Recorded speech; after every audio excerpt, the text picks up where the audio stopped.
Olani, you sent us a very good letter. I don't know if you have a copy of it. Everybody has. It's a very good letter because you keep calling these meetings. And I'm like, hey, Olani. But when I read it on a Sunday, and you said it on a Sunday, there was very some good aspect that really moved me. Uh, and no, he got me this time because, they are just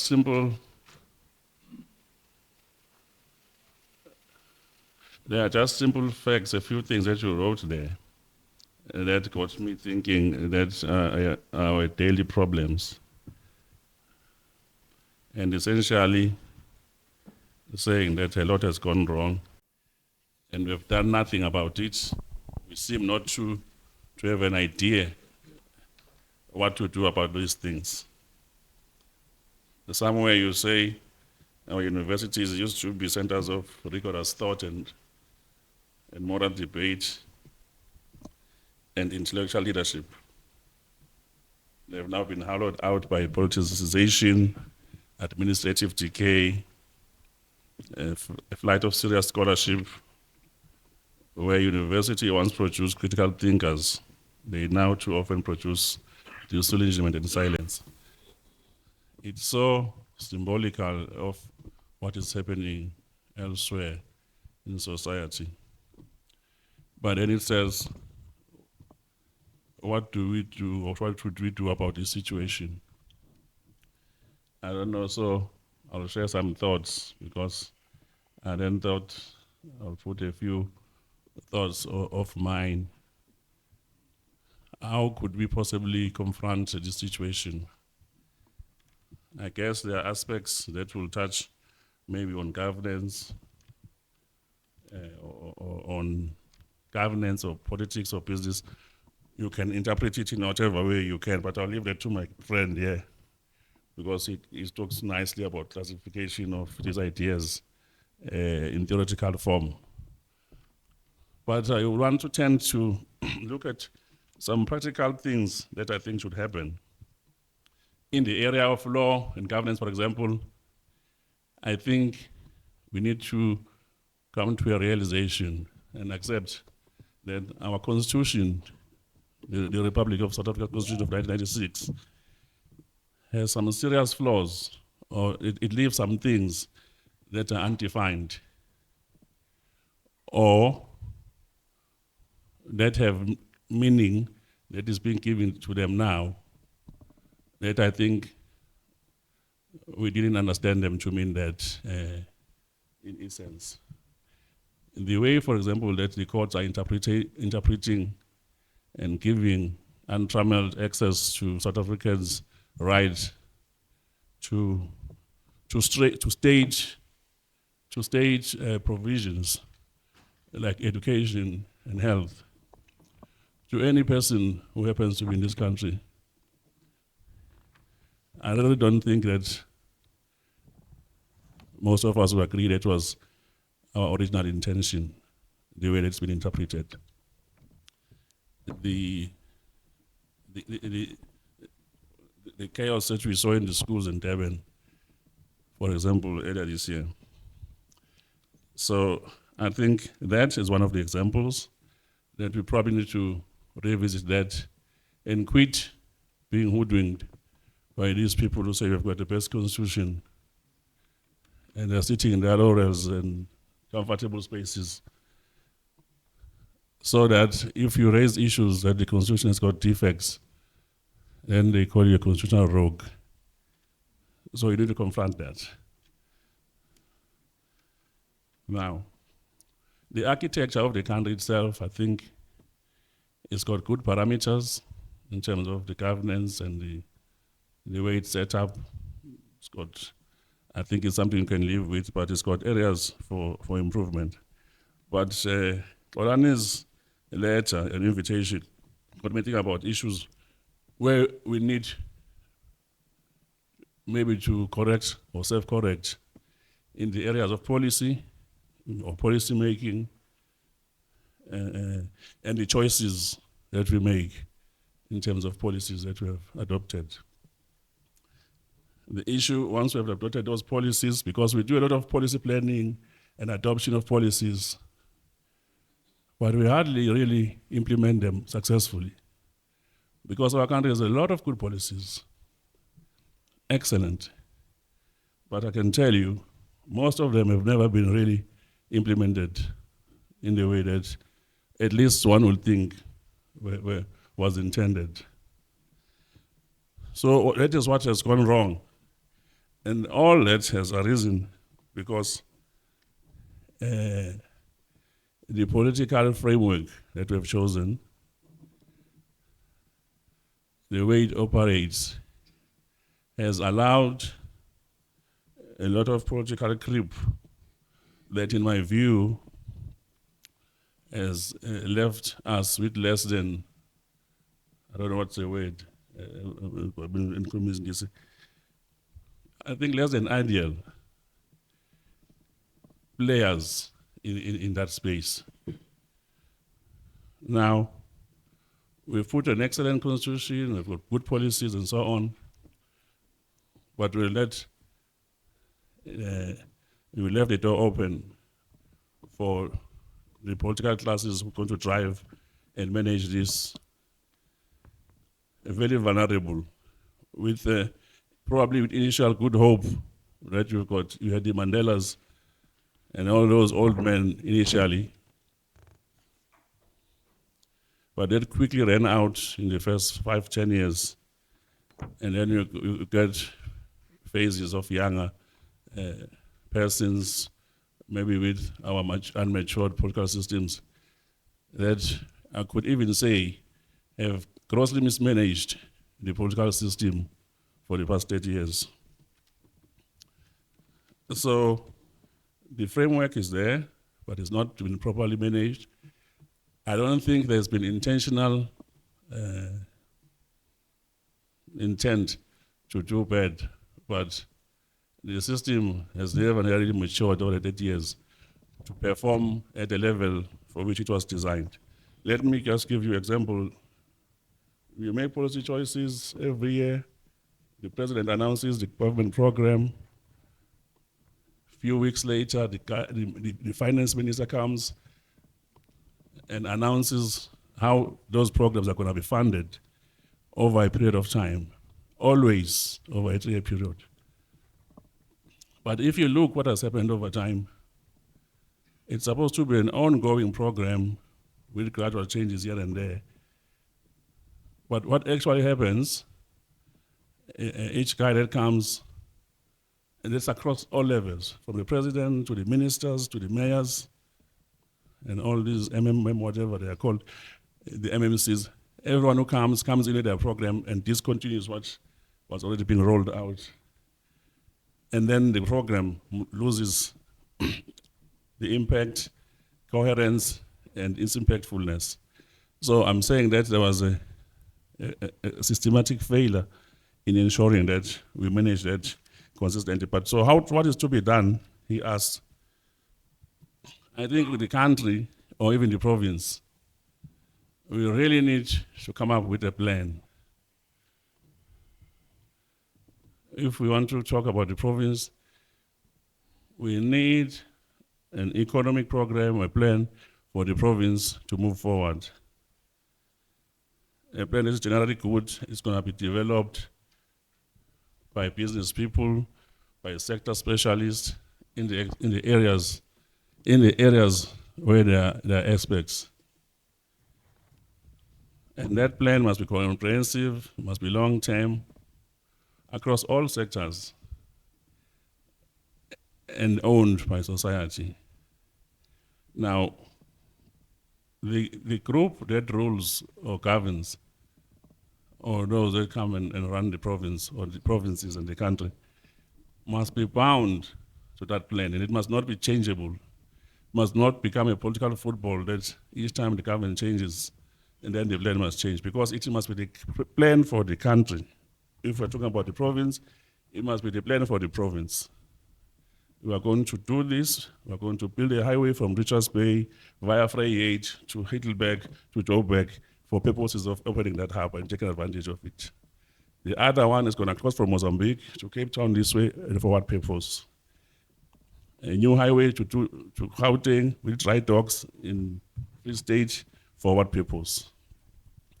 And then we have a country that has a great potential, a lot of needs, a lot of bankable projects that needs to be done. We are coming from a very low base, and we know we have done this because in the period leading to 2010, we had a huge project working with FIFA to build infrastructure. So we've got internal talent and capability to do these things, to do it. We know we do have it. And we're able to do it because we're under international scrutiny. There were safeguards, things that are happening with such programs now were not happening because the program was well managed. So I'm saying we need to develop a plan like that. That is generally the people's plan and not the political party plan, so that when Mr. Antleka comes in, you mustn't say, hey, this is Zungu's plan. I'm going to come with a new one. And the new government comes in, no, this is Zungu. So then we were not going to move forward because it's only got 5 years, and then the people decide again.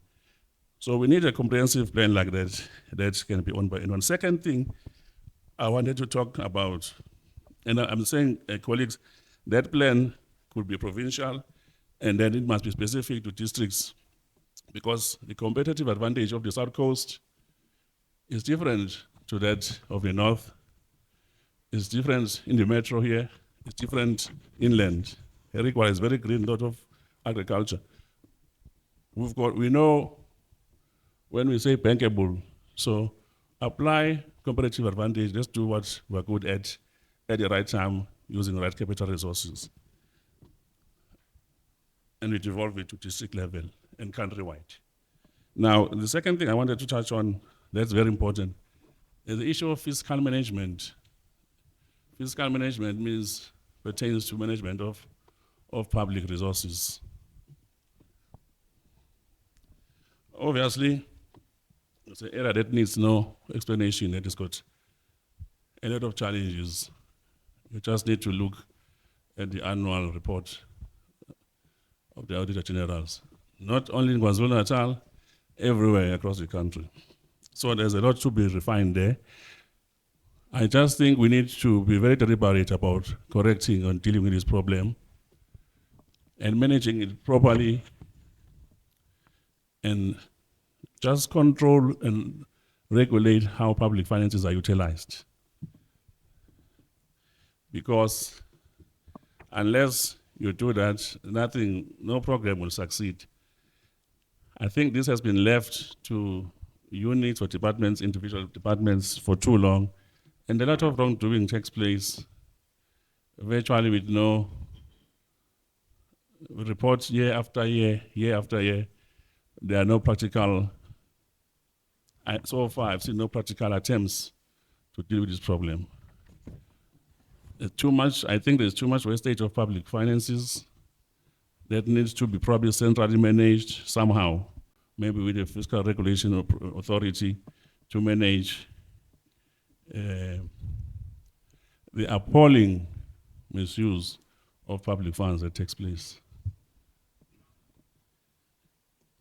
So to fix that, I think the provincial treasuries must take control of all operational decisions where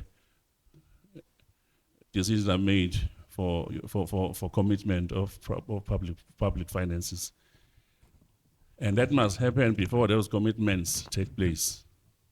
Because what's happening now, we've got an AG who is busy running after the problem after the horse was bolted. That's what has happened for 30 years.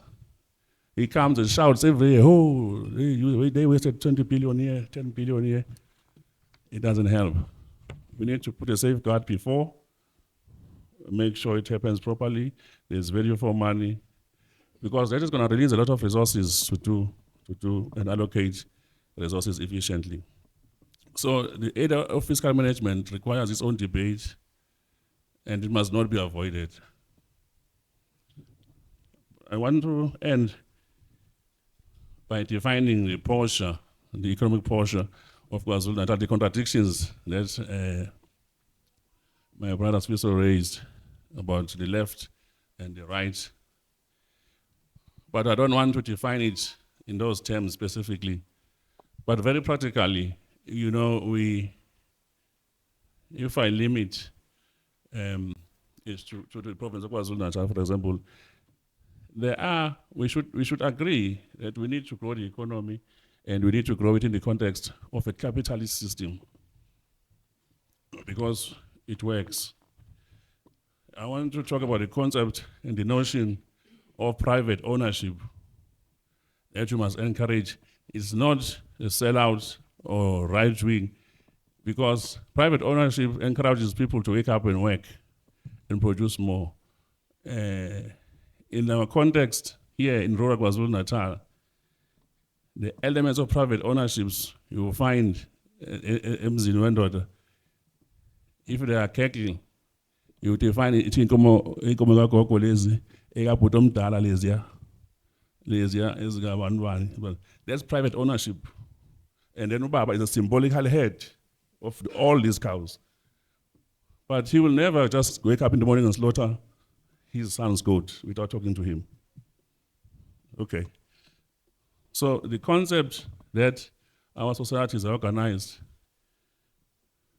or to frown on private ownership is actually incorrect, because it is the interests of our societies organized, and individual ownership is very important as an anchor of how the economy grows and how people put effort in productive capacity to earn, to produce output used for their use and on selling to others and grow the economy. So we must not be ambiguous about that.